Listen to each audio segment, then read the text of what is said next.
आमचं त्या रासायनिक खतामुळे त्या गांडळांचं प्रमाण कमी होत होतं. हा पण आता त्याच्यात आहे का नाही आम्हाला सुद्धा असं कधी पाणी बिनी म्हणजे त्याला देताना हा ड्रिप चालू करताना असं गांडूळ त्याच्यात आता वर आलेलं दिसते ती हळदीमध्ये. हा हळदीमध्ये. म्हणजे अच्छा, त्याच्यामुळे अच्छा. ते काय झालेलं रासायनिक खतानं जे गांडूळ मरत होतं हा त्याच्यामुळे थोडंफार आमचं पण नुकसान होत होतं, खर्च करून आमचं नुकसान होत होतं. हा हा आता विषय झालाय ह्याला कमी खर्चात गांडूळ पण राहतात, जमीन पण चांगली राहते, माती पण चांगली राहते हा. आणि पीक पण समाधानकारक येते. अच्छा अच्छा चांगली गोष्ट आहे. म्हणजे तुम्ही प्रत्यक्ष अनुभवलेली गोष्ट आहे. गोष्टी हा. अच्छा अच्छा.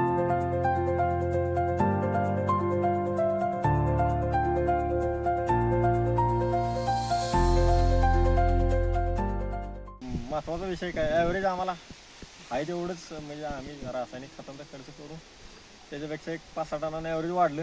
हा. पण हा रासायनिक खतांचा खर्च कमी झाला आम्हाला. कमी झाला. हा हा.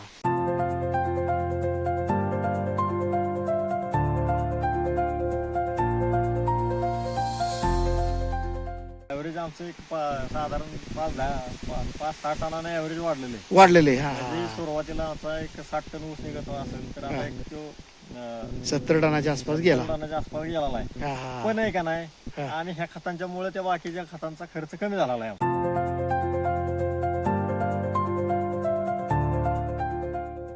सुरुवातीला मी तर पहिला ट्राय त्या स्ट्रॉबेरीलाच केला. स्ट्रॉबेरीला गेलता. हा, हा स्ट्रॉबेरीचा रासायनिक खताने माझा जवळजवळ 1 महिन्यात प्लॉट संपला असता, पण त्या खताने माझा प्लॉट परत 1.5 ते 2 महिने परत पुढे झाला प्लॉट. पुढं चालला. हा म्हणजे चांगलीच गोष्ट आहे. हो, हो. आणि फळ चवीला कसं काय होतं फळ एक नंबर क्वालिटी आहे ना? हो, आहे ना? क्वालिटी एक नंबर आहे.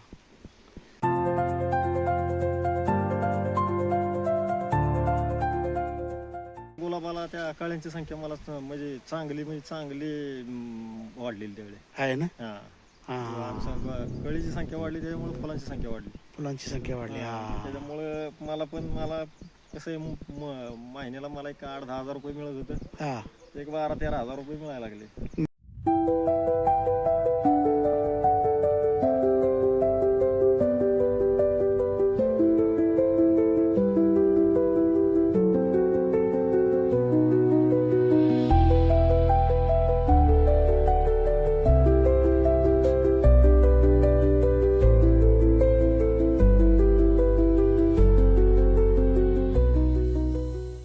नमस्कार, मी कृषी महाजन कंपनी याचा प्रतिनिधी बोलतोय. आपण विक्रम डेरे यांच्या शेतावर आलेलो आहे.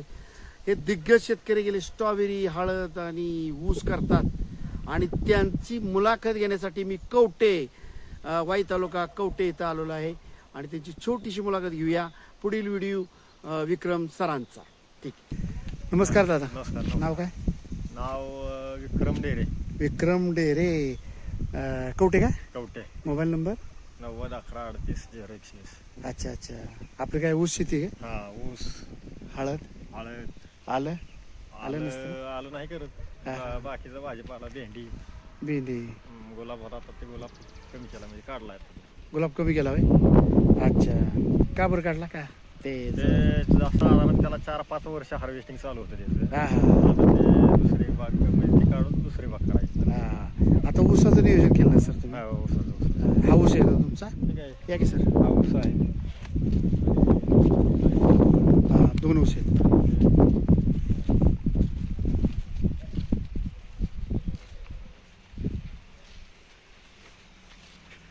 अरे वा, छान आहे ऊस. हा किती महिन्यात सर ऊस आहे हा? त्याला साधारण झालं की 6 महिन्याचा ऊस आहे. हा हा. पेरं चांगलंच आहे बरं. वास पडताय ना सर? कुठली खतं घेतली होती याला? त्याला जरा थोडंसं आपण रासायनिक पण वापरलेलं होतं आणि त्याच्यानंतर आपण पॉवर किसान गोल्ड हे पण खत एक नंबर आहे. म्हणजे जरा ते ह्याच्या संदर्भात, काळोखीच्या संदर्भात आणि ते फुटवेच्या पेरं चांगले येते ना? याचं पेरं येते ना? याची पेऱ्यांची संख्या वाढते. चांगला आहे. आणि त्या कंपनीचं बायोधन म्हणून नाही, त्याच्यात त्या पोटॅशचं प्रमाण असल्यामुळे ते शक्यतो हळदीला ऊसाला त्याचा वापर करतो आम्ही. हा. किती वर्ष सर वापरताय? आता हे आम्ही साधारण 3 वर्ष झालं वापरतोय. आता हे म्हणजे आता ह्या ऊसाला आम्ही 1 वर्ष झालं वापरायला लागलोय. हा. पण ते त्याच्या अगोदर तुम्हाला सांगतो आम्ही त्या स्ट्रॉबेरीला ह्याचा वापर करतो. हा. स्ट्रॉबेरीला काय हा स्ट्रॉबेरीला चांगले रिझल्ट आहेत स्ट्रॉबेरीला चांगले रिझल्ट आहेत ना? स्ट्रॉबेरी स्ट्रॉबेरीच्या शेतकऱ्याला काय संदेश द्याल? स्ट्रॉबेरीचा विषय काय होतो, स्ट्रॉबेरीला कमीत कमी दिसाड जरी त्याला खत आणि औषधं द्यावं लागत होतं. हा मग ते रासायनिक खतामुळे त्याच्यामुळे काम करत नव्हत्या हा आणि प्लॉट पण म्हणावं असं प्लॉट सक्सेस होत नव्हतं. सक्सेस होत नव्हतं. हा त्यानंतर हे आमच्या गावात गणेश वजरेकर यांनी सल्ला दिला की बाबा हे खतं वापरा, हा हे सगळे सेंद्रिय खत आहेत, हा पिकांना काही नुकसानकारक नाही, हा. पिकांना चांगले रिझल्ट आहेत. हा. म्हणून आम्ही सुरुवातीला मी तर पहिला ट्राय त्या स्ट्रॉबेरीलाच केला. स्ट्रॉबेरीला गेलता. हा, हा स्ट्रॉबेरीचा रासायनिक खताने माझा जवळजवळ 1 महिन्यात प्लॉट संपला असता, पण त्या खताने माझा प्लॉट परत 1.5 ते 2 महिने परत पुढे झाला प्लॉट. पुढं चालला. हा म्हणजे चांगलीच गोष्ट आहे. हो, हो. आणि फळ चवीला कसं काय होतं? फळ 1 नंबर क्वालिटी आहे ना? हो, आहे ना? Quality 1 number. असं इतर पिकांना पण तुम्ही वापरला हो, असेल? इतर पिकांना हळदीला. गुलाबाला वापरलं, परत ते तुम्हाला सांगतो हळदीला वापरलं, ऊसाला. गुलाबाचा काय रिझल्ट आला तुम्हाला? गुलाबाला त्या कळ्यांची संख्या मला म्हणजे चांगली वाढलेली त्यावेळी. आहे ना? हा हा कळीची संख्या वाढली, त्याच्यामुळे फुलांची संख्या वाढली. फुलांची संख्या वाढली. हा त्याच्यामुळे मला कसं आहे, महिन्याला मला 8-10 हजार रुपये मिळत होतं, हा 12-13 हजार रुपये मिळायला लागले. म्हणजे डबल उत्पन्न. हा, हा. हा चांगली गोष्ट आहे. हम्म. शेतकरी बांधवांना कवठी येथील शेतकरी बांधवांना नमूद करू शकतो की आपले विक्रम डेरे आहेत, आपले कृषी बांधांचं सेंद्रिय खत वापरतात. गेले 2-3 वर्ष खत वापरतात. स्ट्रॉबेरीला वापरले त्यांनी, गुलाब शेतीला वापरले, आता ऊसाला पण वापरले. ऊस बघू शकता, पेऱ्यांची संख्या, उंची 6 महिन्याचा ऊस आहे आणि जवळजवळ 8 ते 10 अंड्या ऊस गेलेला आहे. आणि पेर बघू शकता, झाडी बघू शकता सर तुम्ही, हे बघा याची पेर झाडं, 5 महिन्याचा 6 महिन्याचा ऊस आहे हा. आणि त्याचं मत आहे की जर कृषी बांधवांचं खत वापरलं तर नक्की रिझल्ट भेटतो.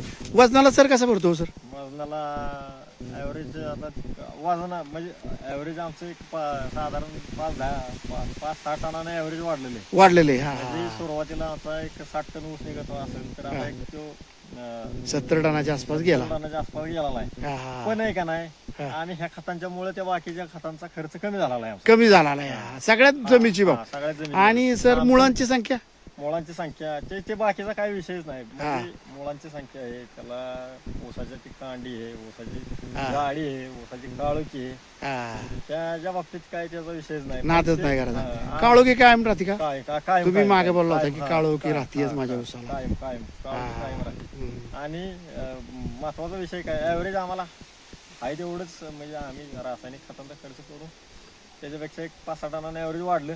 पण हा रासायनिक खतांचा खर्च कमी झाला आम्हाला. कमी झाला. हा आणि जमिनीचा पोत, जमिनीचा पोत पण चांगला चांगला राहतोय, मौसूदपणा येतोय जमिनीला. आताच बघा 8-15 दिवस झालं डोस टाकला गेला, पाऊस पडला आता आमच्याकडे. हा हे वर दिसतंय बघा. अच्छा, मुळ्यांची पण संख्या वाढते.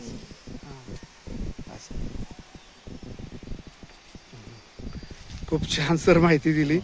आणि ऍक्च्युली 2-3 वर्ष आपले शेतकरी बांधव वापरतात आणि प्रगतशील शेतकरी असे. आणि सरांचं असं मत आहे की रासायनिक न शेती करता सेंद्रिय करावी, बरोबर ना सर? त्याने जमिनीचा पोत सुधारतोय, फळांची संख्या वाढते, फुलांची संख्या तुमची वाढली. हा हळदी बाबतीत पण चांगला अनुभव असेल तुमचा. हळदीला सुद्धा चांगला रिझल्ट आहे. हळदीचा तर विषय असा आहे, आमचं त्या रासायनिक खतामुळे त्या गांडळांचं प्रमाण कमी होत होतं. हा पण आता त्याच्यात आहे का नाही, आम्हाला सुद्धा असं कधी पाणी बिनी म्हणजे त्याला देताना, ड्रिप चालू करताना असं गांडूळ त्याच्यात आता वर आलेलं दिसते ती हळदीमध्ये. हळदीमध्ये. त्याच्यामुळे ते काय झालेलं, रासायनिक खतानं जे गांडूळ मरत होतं त्याच्यामुळे थोडंफार आमचं पण नुकसान होत होतं, खर्च करून आमचं नुकसान होत होतं. आता विषय झालाय, ह्याला कमी खर्चात गांडूळ पण राहतात, जमीन पण चांगली राहते, माती पण चांगली राहते आणि पीक पण समाधानकारक येतं. अच्छा अच्छा, चांगली गोष्ट आहे. म्हणजे तुम्ही प्रत्यक्ष अनुभवलेली गोष्ट आहे. अच्छा अच्छा, चांगली गोष्ट आहे. बघू शकता शेतकरी बांधून, हा ऊस त्यांचा बघा, हाईट बघा किती घेतली, 12 फुटाच्या वरती हाईट झाली, 5 महिन्याचा ऊस असं आहे. आणि असे दिग्गज शेतकरी 4-5 वर्ष वापरत आहेत. आता त्यांचं मध्ये गांडूळ तयार होत आहेत, जमिनीचा पोत सुधारतोय. आता मला सांगा आणखीन काय हवं शेतीला सर? वाई तालुक्यातल्या शेतकरी बांधवांना, स्ट्रॉबेरी बांधवांना, गुलाब शेती बांधवांना, हळद बांधवांना, ऊस शेतकरी बांधवांना काय सल्ला द्याल? माझं सगळ्या शेतकऱ्यांना आव्हान आहे की तुम्ही आता रासायनिक पेस्टिसाइड खतांच्या पेक्षा लोक जरा खर्च कमी करून नये का नाही कृषी महाजनचं कृषी महाजनचं सेंद्रिय खत वापरा, सेंद्रिय खतांचा वापर वापरलं करायला काय हरकत नाही. हा आणि 100% त्याचा रिझल्ट आहेच. 100% रिझल्ट आहे त्याचा. 100% काय हेच नाहीये. चांगले अच्छा, ठीक आहे सर. तुमचं नाव आणि मोबाईल नंबर आणि गावाचा पत्ता सांगा. माझं विक्रम शिवाय डेरे, हा माझं आमचं कवटे गाव आहे. हा माझा मोबाईल नंबर 9011380120. अच्छा अच्छा अच्छा, ठीक आहे. आभारी आहे. तुम्ही अनमोलाची मुलाखत आमच्या कृषी महाजन या कंपनीला दिली. मी कंपनीतर्फे तुमचा शतशः आभारी आहे. अशीच सेवा करण्याची संधी लाभो आम्हाला आणि असंच आम्हाला मार्गदर्शन करत राहा सर. छान अशी मुलाखत दिली. आभारी. जय हिंद. जय